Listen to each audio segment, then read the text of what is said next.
তৌহিদ থাকে না, তার ভিতরে ঈমান থাকে না, যদি আপনি এই অবস্থায় মারা যান, দেখেন আপনার কি হবে।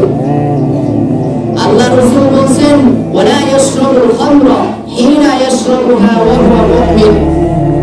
কোন মুমিন যদি কি করে, যে মাদক সেবন করে, তাহলে তার ঈমানটা চলে যায়। তার ঈমানটা কি তার উপর মাথার উপর ভাসতে থাকে।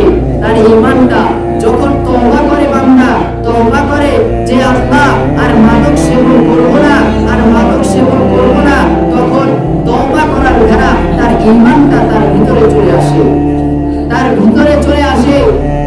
এজন্য যারা মাদক সেবন করেন তাদেরকে বলতে চাই যে আজকে থেকে তওবা করেন, এখন থেকে তওবা করেন। তওবা না করলে কিন্তু আপনার আজরাইল আপনার সামনে কখন চলে আসবে আপনি জানেন না। আজরাইল কখন চলে আসবে।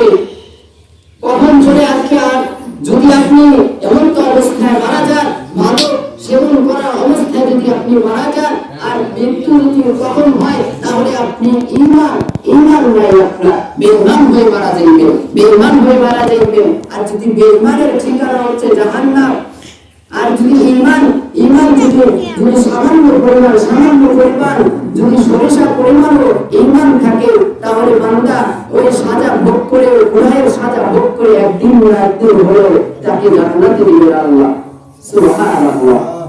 তাই আমাদের কি এই সমাজের ভিতরে আছে না, অনেকেই মাদক সেবন করে না? আছে। এই সমাজ কি এতই ভালো? এই সমাজ এতই ভালো না।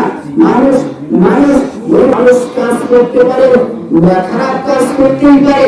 আল্লাহর দরবারে তওবা করে ফিরে আসেন, দেখবেন আল্লাহ মাফ করে দেবে, আর ঈমান আপনার ভিতরে চলে আসবে।